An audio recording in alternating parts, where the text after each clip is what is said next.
Good morning, and thank you for joining us. Welcome to DataCore Systems Roundtable webinar on Microsoft Azure AutoML with inbuilt pre-processing of data. We'd like to highlight that it is a roundtable, so please ask questions throughout the presentations.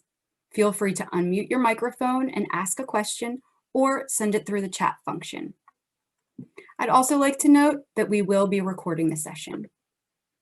With that, I will introduce our speakers. Shankar Mitra is our AutoML subject matter expert. Abhijit is our IT practice lead, which includes both the automation practice and the machine learning practice. Our QA panelists today, Roop is our AI technical strategist, Anish is our AutoML lead, and Ranuk is our machine learning engineer. With that, I will hand it over to Abhijit. I like to tell that, as you all know, that digital transformation is happening for last few years. And in this journey, automation plays a very important role. And we as a company thought we'll be focusing on only automation to help companies, small, medium-sized companies mainly, to help them to transfer digitally either a process, either the way they handle data, or the machine learning with what they thought they will be doing for a specific use case.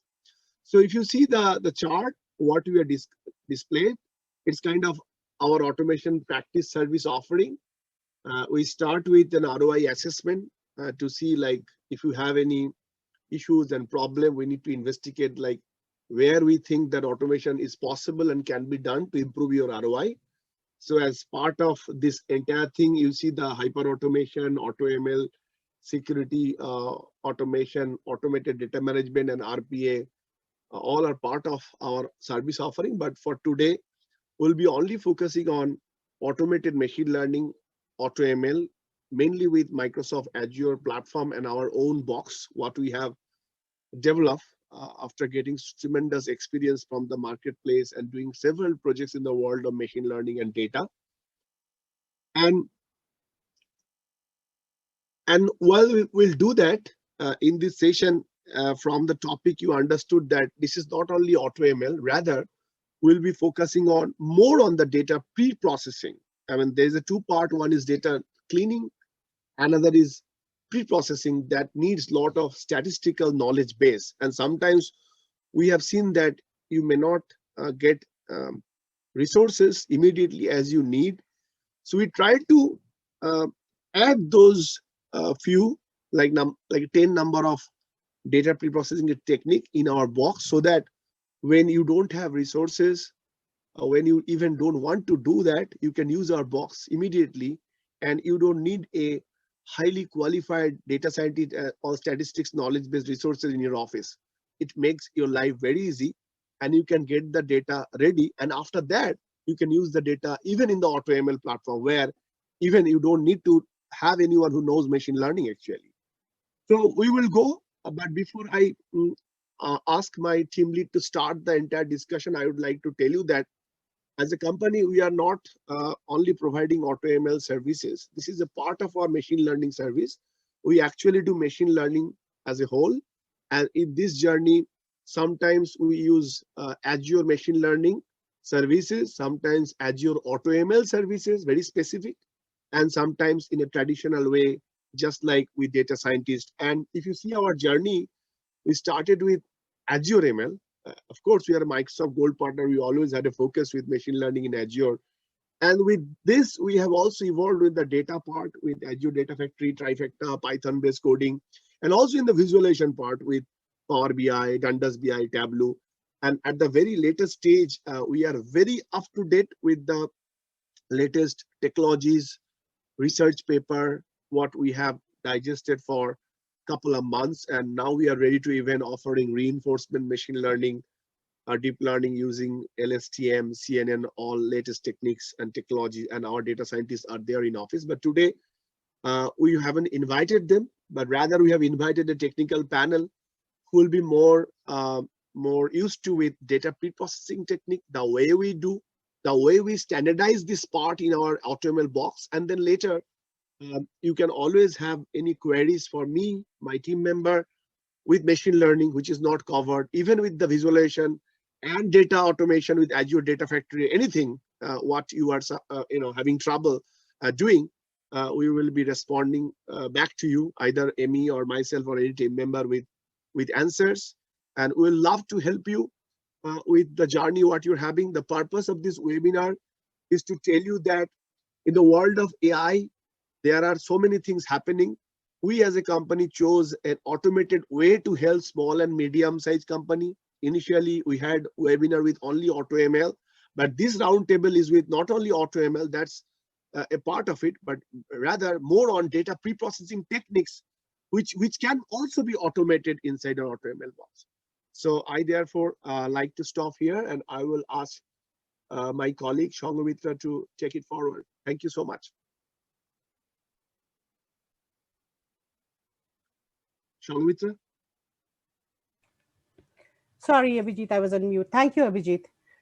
Hello, everyone. Thank you for joining us today. Thank you for sharing your time with us today. I hope you'll find this webinar interesting with lots of questions for us. So let's start. Now, assuming that few of you, or if not all, is automatically, you are familiar with AutoML. So if you have standard AutoML in the market, why do you need DCS AI AutoML? The first thing that you see, it will help you making it affordable for your company. It will be accessible to you. You do not need data scientists in your company. That is the main purpose, to give something which is going to help you in a simple user-friendly interface. Now, when you come to DCS AI AutoML, we have been working for this. As you have seen the hierarchy or the time hierarchy, you see that we have started quite a long time back. Even in the month of June last year, during the COVID situation, when we had a webinar, we did not have the pre-processes into our platform, into our interface. That is what we have included, because we thought that the pipeline that we had, the AutoML, is not enough, because one of the main parts of any AutoML or any machine learning is data preparation, data cleansing. So we are evolving with you, and we are evolving ourselves to give you different services which can be provided, or which you will see in the demonstration, that we can provide in our, so as services in our portal. Abhijit, next slide, please. So what you see over here is basically the home page. What you see over here is we provide 10 pre-processes, data pre-processes. Along with that, you have standard Azure, Google H2AI, and custom DCS AutoML, as well as customized ML services. As Abhijit mentioned, we have both our traditional way of doing machine learning as well as AutoMLs in our platform, built in our platform itself. So it is not necessary that you need to do all the pre-processes first before you go into your machine learning or AutoML. It depends on what your requirement is. It is completely like plug in, plug out. If you really need only data analysis, if you need data cleansing, you can go for the first part. Or if you need only machine learning, automated machine learning, you go for the second part of the services. If you need all, if you do not have enough resources in your company, you can opt for all, whichever is needed. So it is not hard bound that you have to take all the services in the platform. We have kept it as much flexible as possible.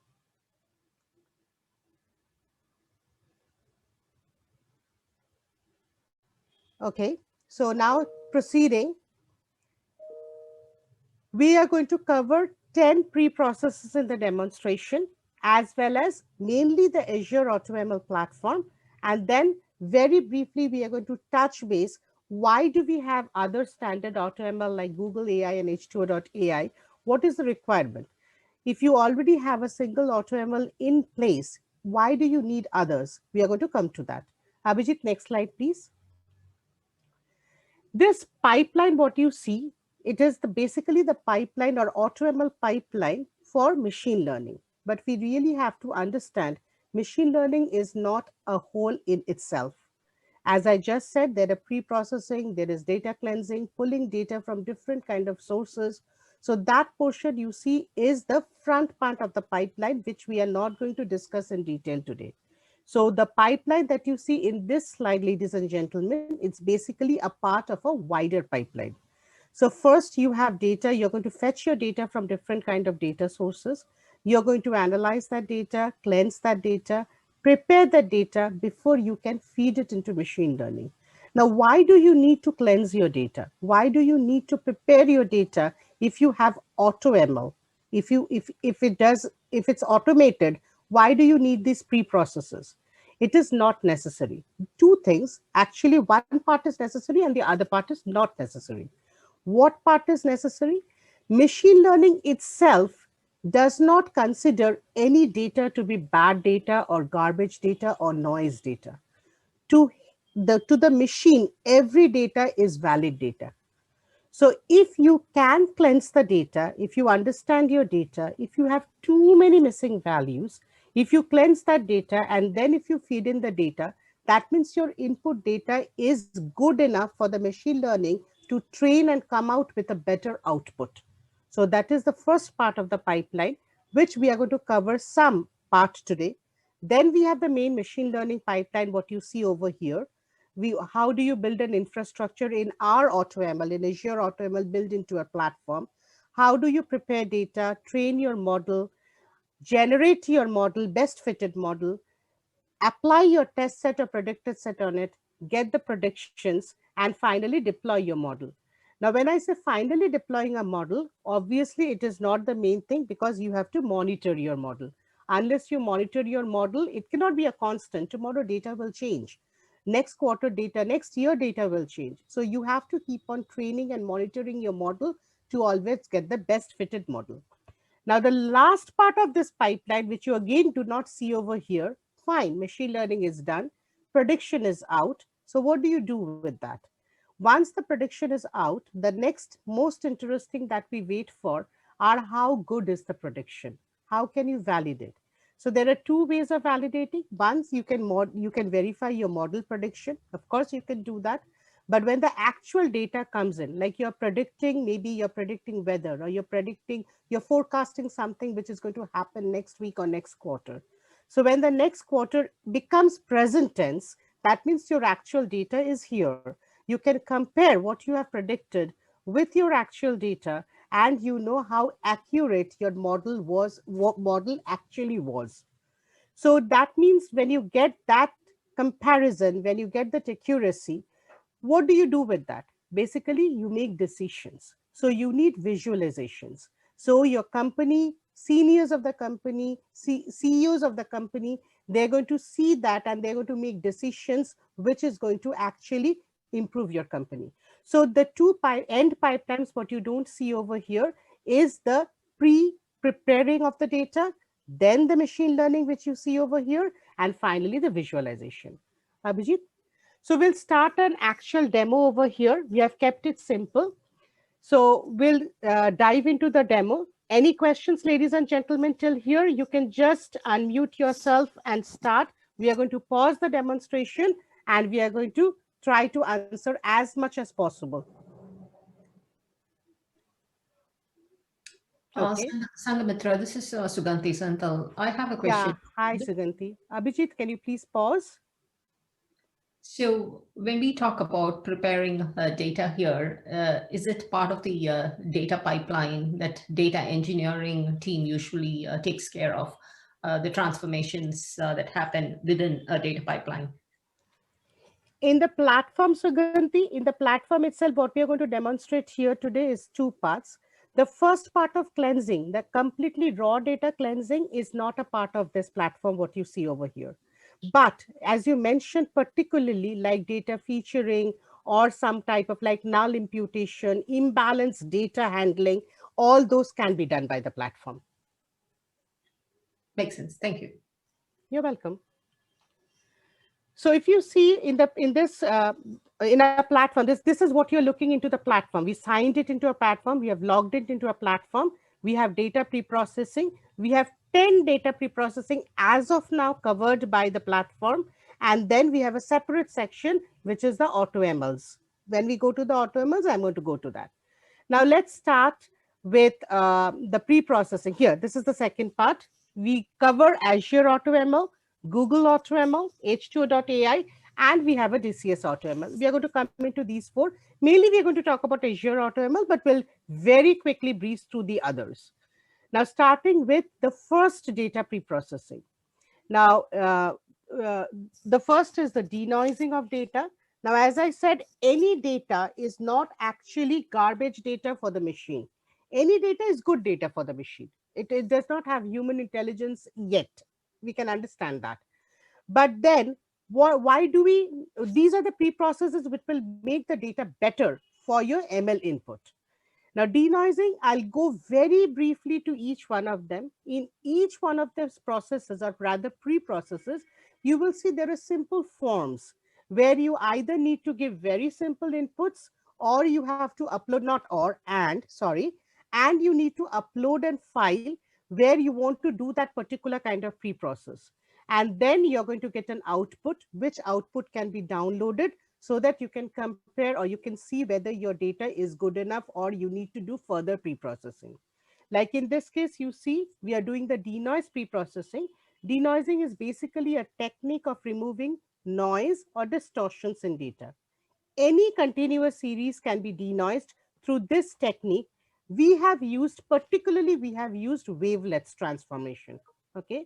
So here we have uploaded a file and we are saying particularly for estimate and capital expenditure to sales, these are the two columns which we want to denoise. So we uploaded the file, we selected the columns to denoise, and we have just clicked on submit. And the final result that you have, you're not going to lose any data, but only those two columns which you had selected, those you have the denoised values. You can download for further analysis of your data. So this is the way that you will see it's as simple. Can you please pause here, Abhijit, once? Because we have used wavelets, if you see, the blue is the actual data and the wave that you see over here is the denoised data, because I told you we have used wavelets. Now, let me repeat, ladies and gentlemen, we have technical panelists here. So in any of the pre-processes, if you have any question like understanding the graph or something, please do come forth. Okay, thank you. So here you see there are spikes of up and down spikes, which is kind of very rough edge data where the wavelet transformation has or the denoising is being done on the data to smoothen the data. So this is one of the pre-processes. We are going to go through each one of them. So next comes encoding. Hey, can I ask you a quick question? Yeah, This is sure. Partha with Russell Reynolds. Yeah, hi, Um, Partha. hey, as part of this denoising, right? The denoise, it could be different for different firms. So as part of this process, do you also allow us to add additional terms or something for the denoising? Additional what? Additional terms or words, because I might want to denoise a bunch of words specific to my firm. Yeah, Okay, okay. I can answer that. Yes, this is a generic user interface what we have developed, because denoising is a term, but Yeah. we can immediately customize the user interface for your company and we can name it in different ways, whatever you like to. The answer is yes. All right, thanks. Sangeeta, Okay. please proceed. Yeah, thank you, Abhijit. So next we have encoding. So encoding, basically what it does, it's going to convert categorical data to numerical data before fitting into machine learning and evaluating your model.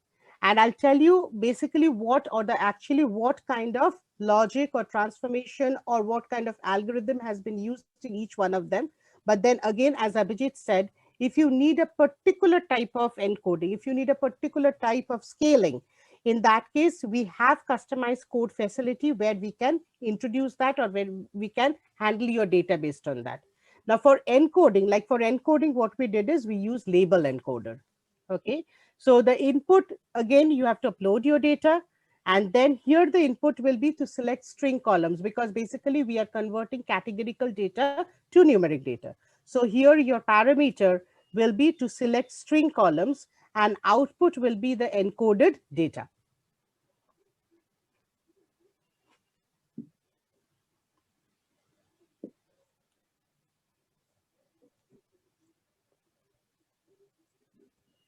So each one of these pre-processes that you see, I might repeat sometimes off, means off and on. So just to give a very clear understanding. So each of the pre-processes, it's not dependent on each other, or neither it is like you have to do for, like as you have 1 to 10, you have to go in order. It's nothing like that. Depending on your interest, depending on your necessity, you can handle the portal. You can use only encoding, you can use only scaling. It depends on your need. So next we are doing the scaling here. Scaling, again, you upload your data, select parameters, and scaling is applied to independent variables or features of the data to normalize the data within a specific range. And the technique behind what we have used over here is standard scalar. So it's mean by standard deviation.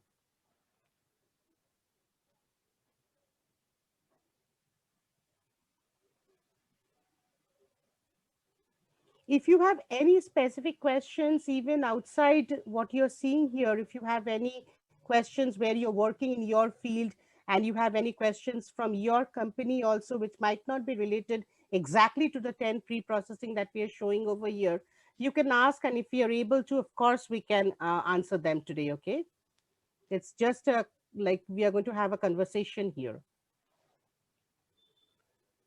So I hope you understand that whenever we are doing data pre-processing, we are having what Sanghamitra mentioned, that uh, the the feature or column what you have, we are not removing that. Rather, we are adding few additional features. So this is kind of, people say this is part of feature engineering process, that you are adding some features which makes more sense to machine learning. So whether denoise column is some addition. So when we see that some of the column, some of the attributes or feature has noise data, so we are not removing the field, rather we are adding a new denoise field, just like a scaling with the logic of standard deviation we are adding, and those fields actually will be taking part in the machine learning rather than the original field. So that understanding has to be clear, that when someone asks Shang with a question like, we have two parts, one is data cleansing and is data pre-processing. So data cleansing, like removing of null rows, removing of duplicate rows, that's, you're right, that's a part of data engineering, and which we found there are tools available, the codes are very simple to address. But the pre-processing, what we are trying to address is more on the statistical side. So it is kind of a part of feature engineering process where you are adding few more features additional using this technique, so that your machine learning model be solid. It generates the more positive output than the data what you have. Please proceed. Yeah. So the next pre-process which we are covering here is correlation. Is another statistical technique to show whether and how strongly pairs of variables are related to each other. So we are going to see a correlation matrix, and the algorithm or the technique used here, by default, we have used Pearson correlation. Now, another point I need to cover over here, because you are just uploading the data, selecting few parameters, clicking on submit, and that pre-process is done. So how can you be sure, or how can you have that confidence that this is actually working? The data or the output that which we are getting from this platform, how good it is, how efficient it is.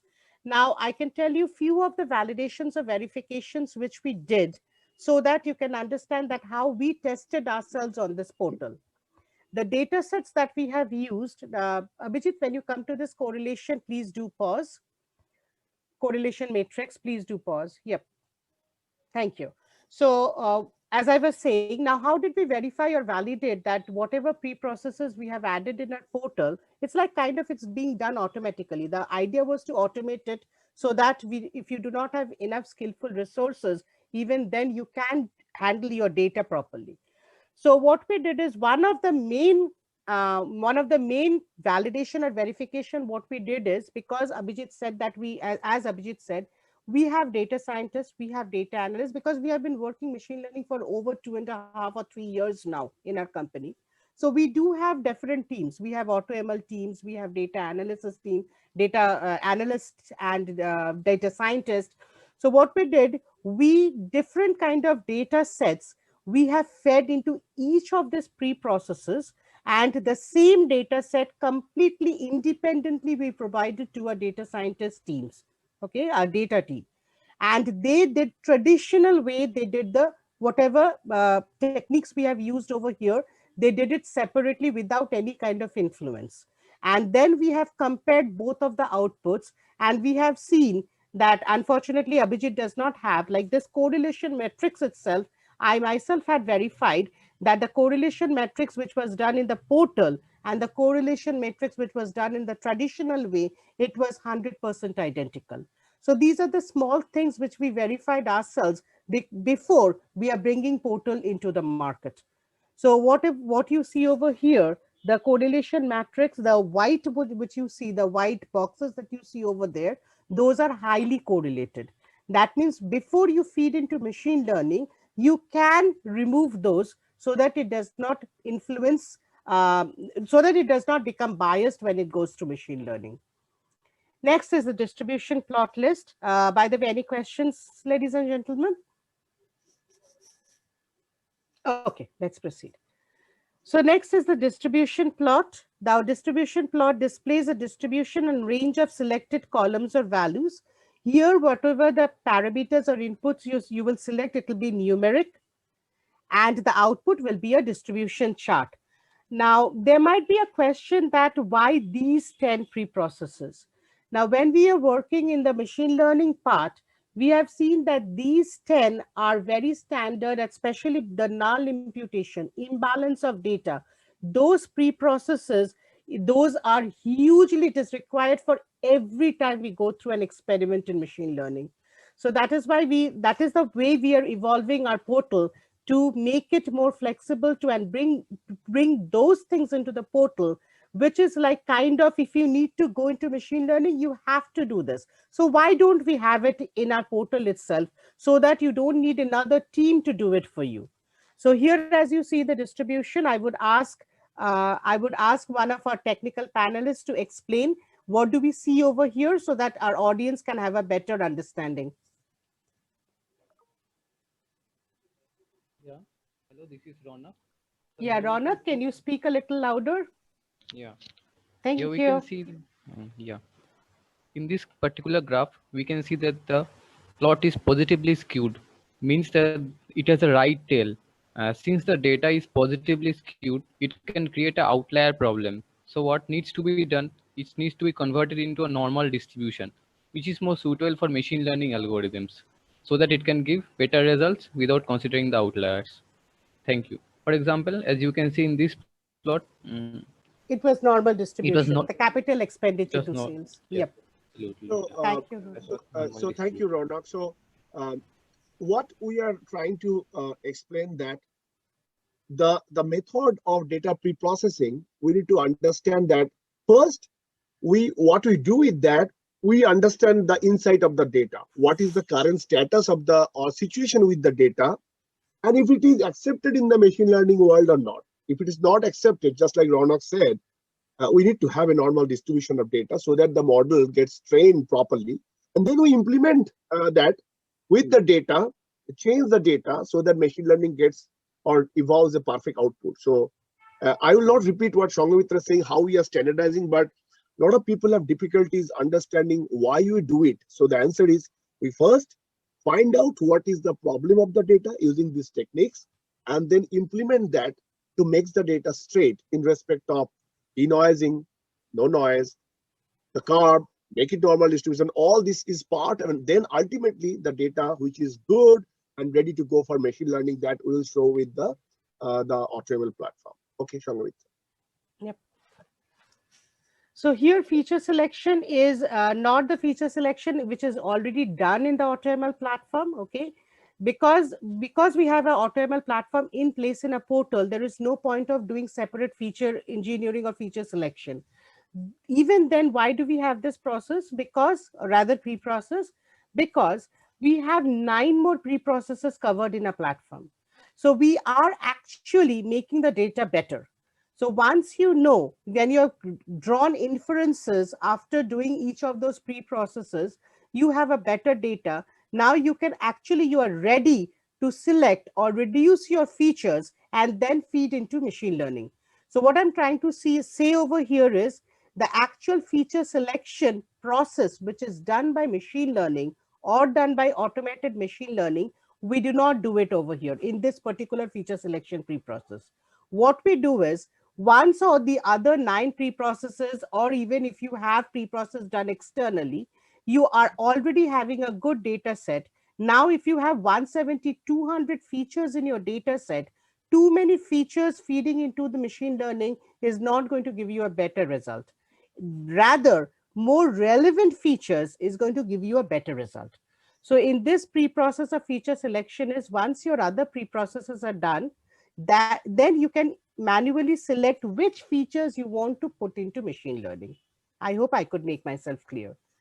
The next we have is class imbalance. Abhijit, I think so we skipped the video. Can I think so you have to go back to the video. So I'll continue. The next pre-process will be the class imbalance. Now this class imbalance, in my experience in last few years working in machine learning projects, I have seen class imbalance, correlation or autocorrelation, and missing value. These has been quite troublesome, and really it skews your results if these are not handled properly. So class imbalance, basically, it is a statistical technique to increase the numbers of cases in the data set in a balanced way. Now, the technique works by generating new instances from existing minority cases. I emphasize minority cases that you are actually going to put as input. Can you please pause once, Abhijit? So that means what class imbalance is going to do, if your data has too many, let's take as an example, you have yes and no. Okay, you're doing a binary kind of classification. So if you need to see how many yes are there and how many no's are there. So here you see in your data set, 90% you have no and 10% yes, or even this kind of imbalance of classification, if you put into machine learning, that means the machine is seeing there is a pattern or trend, or there is more no. So automatically it is going to take that no has more emphasis.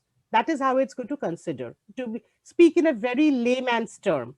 So if you do not balance that data, automatically machine learning is not going to help you with the final output. So in that case, what we do here in class imbalance is we are actually the minor. That means yes was the minor that you're actually increasing by the statistical technique so that you have balanced data. But that does not mean you're losing or you're losing any of your data. It's just creating a balance and then feeding into machine learning so that the training and generating the model is better. Okay, so next we have autocorrelation. Autocorrelation represents the degree of similarities between a given time series and a lagged version of itself over successive time intervals in the series. So the other correlation that you saw, it was on the entire data set, but autocorrelation means it is actually a lag of itself. So this is how we have, this is the one, that another pre-process which helps basically when you're doing any kind of time series analysis or machine learning with time series data. You select your numeric column and the output is going to give you a current and lagged value. I'm sorry. Yeah, no problem. Yeah, we have to go back to the video. Next, we are going to cover is, I think so, I did not tell you what logic we use for the class imbalance. I want to come back to that because as with my experience, as I told you, we had faced too much pain in that area. What we used in the portal for class imbalance is SMOT, okay? Now, next process will be clustering after we have covered autocorrelation. So clustering, this is an unsupervised machine learning technique to group the data points into different clusters consisting of similar data points. We know, we understand cluster means similar data points clustered together. Now, how is this going to help us? We used this k-means clustering over here. We check for the elbow curve to find out how many clusters is present in the data set, so that again you have an idea or you can analyze your data well.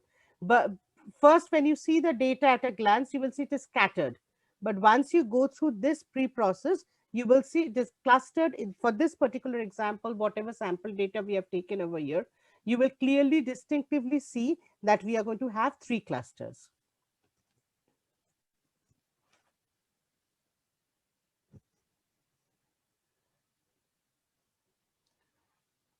I would even request the my team members, the technical panelists, if you want to add anything anywhere which might be of value to the audience, please uh, do pitch in. Okay? Yeah, this is Ronak. Can I add something? Yeah, Yeah. sure, Ronak. Yeah, one of the applications of clustering can be for outlier detection. So if we cluster the data, it can separate the outliers and form a different cluster. By doing that, we can actually identify what are the outliers in the particular data. Thank you. And outliers can be even removed before you put into machine learning, right, or Ronak? Yes, yes, yes. Yeah, see, this is the original data that you see. It's completely cluster, means rather it's distributed everywhere. And then you see there are a couple of outliers here, and we see distinctively from the colors that we have 3 clusters and few outliers. Well, I want to add something here, and I wish to say that where you see the elbow curve, the usage of the elbow curve is we can predict the number of optimal clusters which can be made from the data set to accurately know how many clusters we might be getting. So here the elbow curve was at 3, right? Right, Sigdarup? Yes, here we can see the elbow is breaking around 3, so our optimal cluster number should be 3 clusters.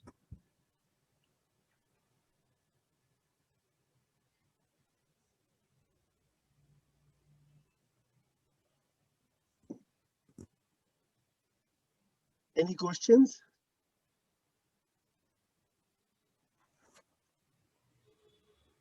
Okay.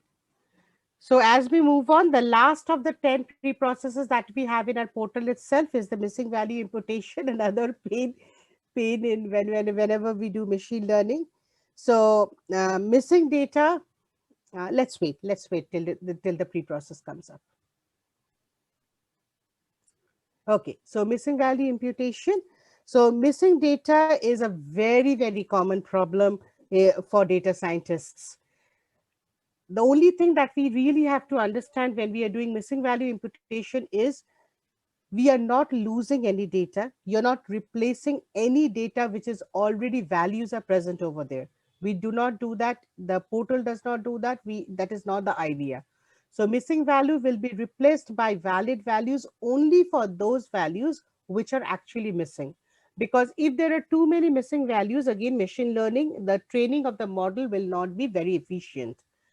There are different ways of doing missing value imputation: mean, median, mode, standard deviation. You can even, if you know, if you can use a constant value, you can even do that. Like if the values, if you say we are going to replace every missing value with 0, that's fine. That is also, if it is valid for your data set, it is completely fine with it. It does not always request or requires a complex algorithm behind every null imputation or missing value imputation. So in the portal, what we have used over here today as a demonstration is we have used mean. We have the option for constant also in our portal, by the way.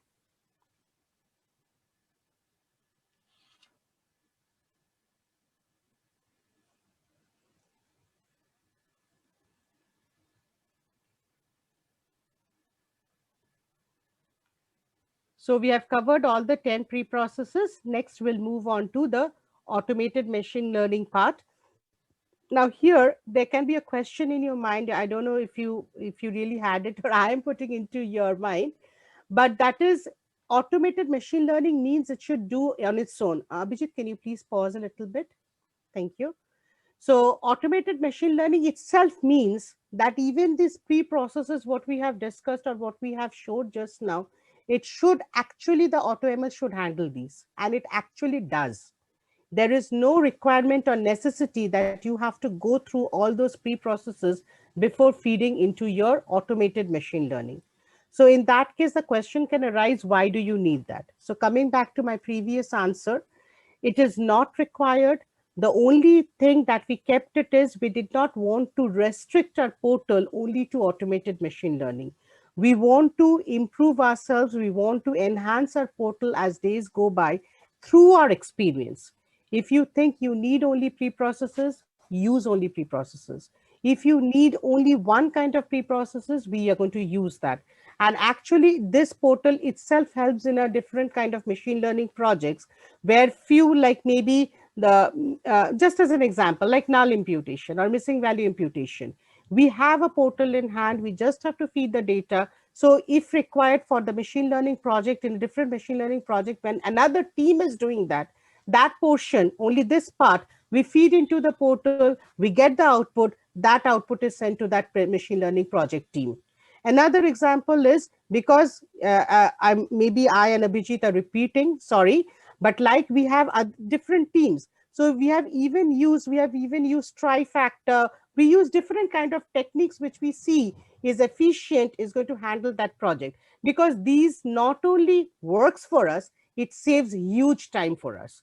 So that is the reason we keep on enhancing our portal as days go by, and we do it through our experience. So what you're seeing over here now is the Azure AutoML. Now, Azure AutoML is the pipeline that we have already discussed. I'm not going to repeat that. Here you see few of the tiles. Now, these few tiles are actually the standards of any kind of automated machine learning, or rather you can say machine learning. For Azure AutoML, you need a workspace. Basically what it is, it's a place where you're going to create a workspace where everything else is going to cook over here. Your experiment is going to be done over here. Your model is going to be, your data will be trained and model will be generated. You're going to apply the predicted set over here. So for Azure, the technical term, or you can say the term used is workspace. Same thing, if you go to Google AutoML, you might see there is a bucket. Another, if you go to H2I, you will see something else. So the basic, that is creating a workspace or creating an environment where your machine learning is going to cook, you need that. You need data set for training and testing.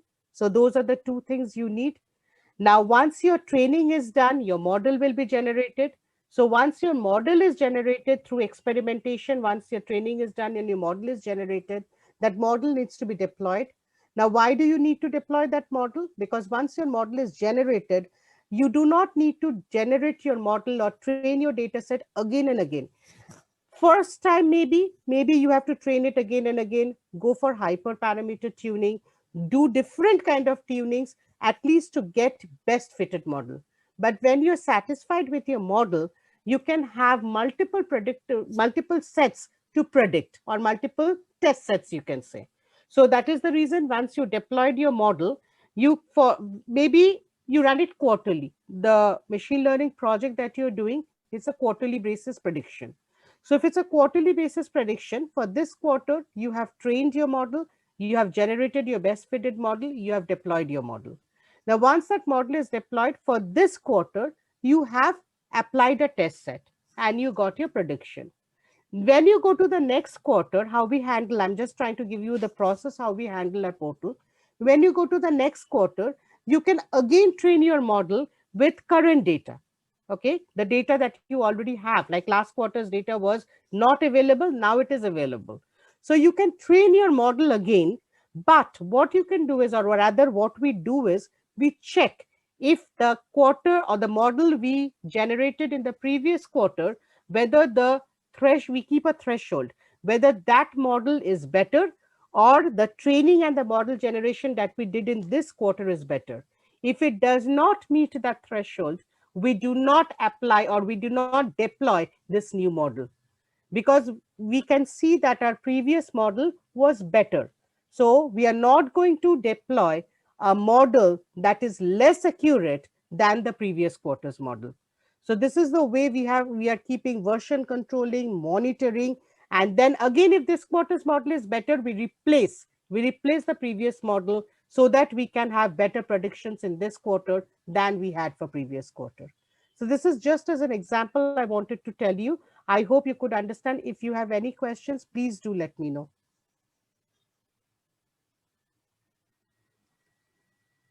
Because I'm not going through each of the steps. Okay, ladies and gentlemen, it will become very cumbersome.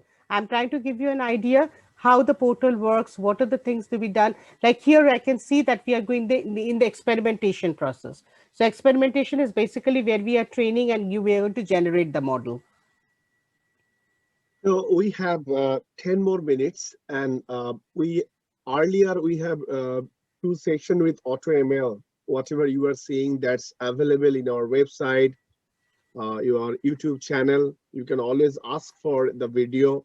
So if we have to end on time, then we cannot finish the entire presentation. But rather, if we can talk, whoever is there in this forum can ask us any question while you are seeing this. If you have any issues, problem where you think that this kind of technique can be used, we'll be happy to answer or follow up.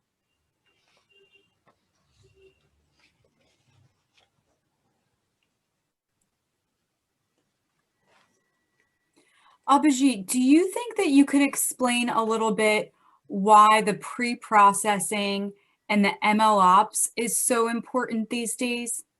Yeah, certainly, yes. So you see, the machine learning is happening for a while, and initially people is to look for resources who can write those algorithm in machine learning. But nowadays, uh, you don't you don't you don't write those algorithms. Those are all available. Those are all, a lot of research work already happened, and especially the tools like AutoML, because they have the code already embedded. So the most of this time you will be spending with the readiness of the data that will be getting ready for a specific use case. And whatever feature engineering you can use the tool, the best feature engineering possible if you have a resource who has a clear idea of the domain knowledge. So you as a business owner will be the best guide to do feature engineering. These are the techniques that we can always use. And another part is the ML ops. In the digital transformation journey, if you see that a lot of companies have created this model, trained it, tested it, but as soon as they went into the productions, they face huge problem. The problem is not that with the production data the model failed, but the problem it becomes like the model deployment, model maintenance, model monitoring. Suppose we have a situation we are deploying a model quarterly. That's easy.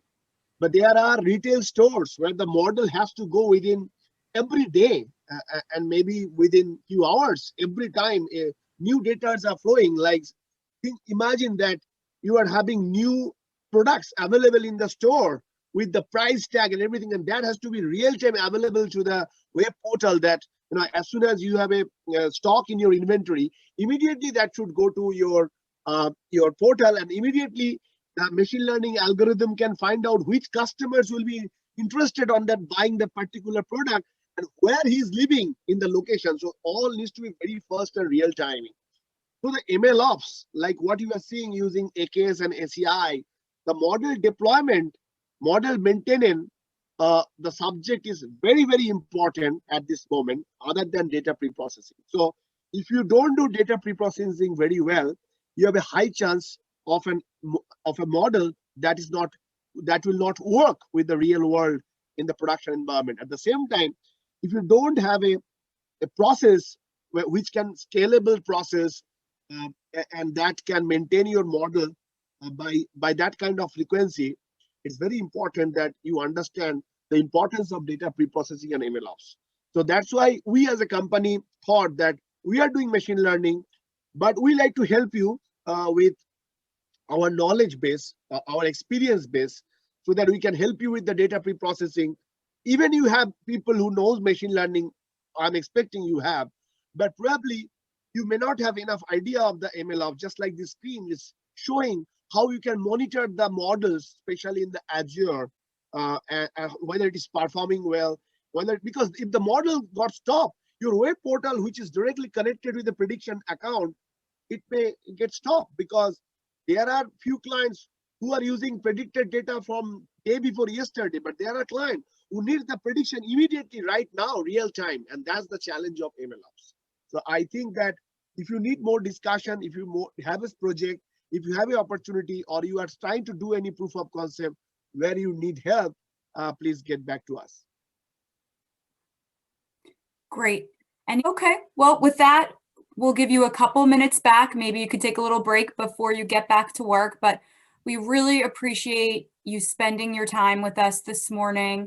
And if you want to learn about any areas that we presented or any other areas that DataCore and DataCore Automation works on, please reach out. We love to learn from our contacts and potential clients just as much as we like to share the knowledge we have. So any conversations are welcome. Okay, take care, everyone. Have a great Thank you, guys. day. Thank you. Thank you, guys. Thank you, everyone.